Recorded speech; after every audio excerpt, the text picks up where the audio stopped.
అబ్రీలు రాసిన పత్రిక. ఈయన ద్వారా దేవుని యొద్దకు వచ్చి వారి పక్షమున విజ్ఞాపన చేయుచు నిరంతరము జీవించుచున్నాడు గనుక వారిని సంపూర్ణంగా రక్షించుటకు శక్తిమంతుడై ఉన్నాడు. దేవుడి దగ్గరికి ఎవరు వస్తారో వారిని నిరంతరము విజ్ఞాపన చేస్తూ సంపూర్ణంగా రక్షించుటకు శక్తిమంతుడై ఉన్నాడు యేసయ్య. యేసయ్య మన కోసం ప్రాణం పెట్టాడు. ప్రాణం పెట్టి మనల్ని ప్రేమిస్తున్నాడు. మనల్ని ప్రేమించి నిరంతరం మనల్ని కాపాడాలని ఈయన ద్వారా దేవుని యొద్దకు వచ్చి వారి పక్షమును విజ్ఞాపన చేస్తున్నాడు. ఇప్పుడు కూడా మన కోసం ప్రార్థనలు జరుగుతున్నాయి. ఇప్పుడు మనం గురించి ప్రార్థన చేస్తున్నప్పుడు మనము ఎలా ఉండాలి? ధైర్యవంతులుగా ఉండాలి. ధైర్యం ఎప్పుడు కూడా మనల్ని బలపరుస్తూ ఉంటుంది. ఎప్పుడైతే నువ్వు కృషించిపోతావో, కృంగిపోతావో, నిన్ను అపవాది సోలు పోయేలాగా, ఓడిపోయేలా చేస్తాడు. నువ్వు ఓడిపోయినప్పుడు నువ్వు చాలా భయంకరమైన విపత్తుని కొని తెచ్చుకోవాల్సి వస్తుంది. ఓడిపోయినప్పుడల్లా కూడా నీ వెనకాల దూతలు కూడా ఓడిపోతున్నారన్న సంగతి నువ్వు మర్చిపోకూడదు. దేవుడు దూతలు మన కోసం యుద్ధం చేస్తున్నాయి.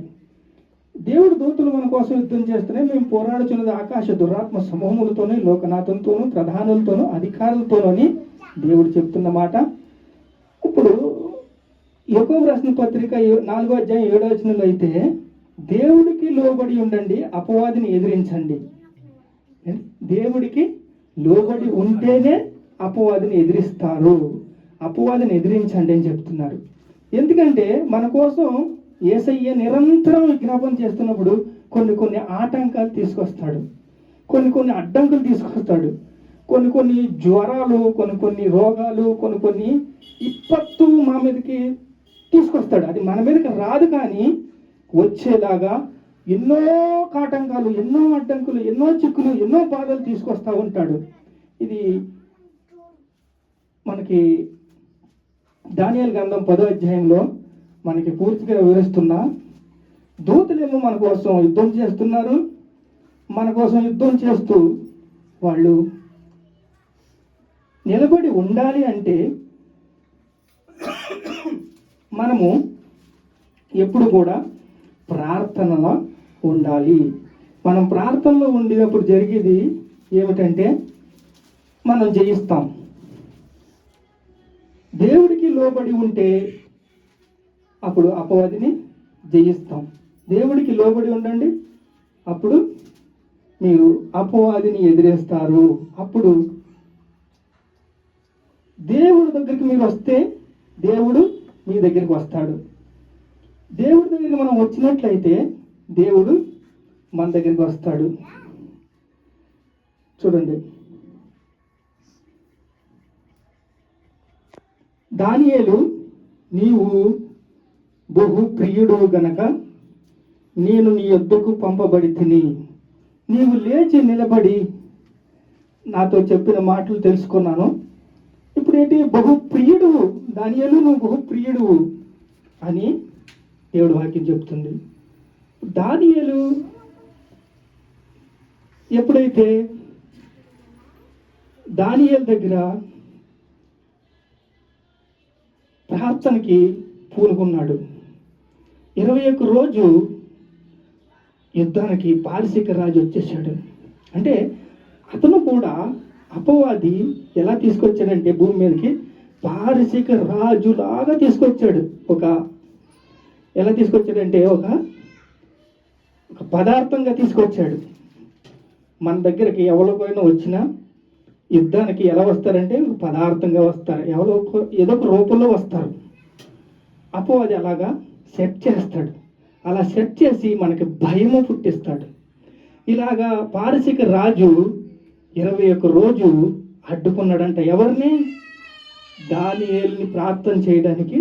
ముందు రోజే నేను తెలుసుకున్నాను. నీకు ఇక్కడ చెప్తాడు చూడండి, దానియేలు భయపడకు, నీవు తెలుసుకున్నవన్నీ నీ మనసుకు అప్పగించి తిని దేవుడిని ఎదుకు వచ్చిన ఆ మొదటి దినమునే మొదలుకొని చెప్పిన మాటలు నాకు వినబడినవి. నువ్వు ప్రార్థన చేసిన ప్రతి క్షణం కూడా ఫిల్టర్ చేస్తాడు దేవుడు. ప్రతి క్షణము ఫిల్టర్ చేసి దేవుడు వింటాడు. మా ప్రార్థన వేస్ట్ అయిపోయింది, మా ప్రార్థన ఏమీ లేదు, దేవుడు మాకు ఏమి చేయలేదని అంటారు. కానీ అలా ఉండకూడదు. మీ ప్రతి ప్రార్థన దేవుడు లిఖిస్తున్నాడు. మీ హృదయాంతరంగాలు దేవుడు లిఖిస్తున్నాడు. ఇప్పుడు దానియేలు భయపడకు. నీ మనస్సు అప్పగించి దేవుని ఎదుట నిన్ను నువ్వు తగ్గించుకున్న ఆ మొదటి దినమున మొదలుకొని చెప్పిన మాటలు వినబడినవి. నీ మాటలు నేను వచ్చి తిని 21 రోజు ఎందుకు ఆగిపోయాడంటే అక్కడ పారసిక రాజు యుద్ధం చేస్తున్నాడు. ఎవరో మిఖాయేలుతో యుద్ధం చేస్తున్నాడు. అలా మిఖాయేలుతో యుద్ధం చేస్తున్నప్పుడు ఈరోజు మనం కూడా ప్రార్థన చేసినప్పుడు ఎన్నో ఆటంకాలు, ఎన్నో అడ్డంకులు, ఎన్నో చిక్కులు. అక్కడ దూతలు మన కోసం ఓడిపోతున్నాయి. నువ్వు ఓడిపోయావంటే దూతలు ఓడిపోతున్నాయి. అక్కడ అంత మహాశక్తి కలిగిన దూతలు టన్నా టన్నా టన్నా టన్నా టన్నా కొట్టుకుంటూ ఉంటారు. అలా కొట్టుకుంటా యుద్ధము బహు వేగంగా జరుగుతుంటాయి. ఎలాగా? నువ్వు మెలకువగా ఉంటేనే. ప్రార్థన మెలకువగా ఉండి ప్రార్థన చేయండి. మేము పోరాడుతున్నది ఆకాశ దురాత్మ సమూహాలతో మనం యుద్ధం చేస్తున్నాం. ఇప్పుడు దానియేలు 21 రోజు అడ్డగించాడు. నీ ప్రార్థన ఎన్ని రోజులు దేవుడు అడ్డగిస్తున్నాడు? నా ప్రార్థన దేవుడు అడ్డగిస్తున్నాడు అంటారు. కాదు, దేవుడు అడ్డగిస్తలేదు.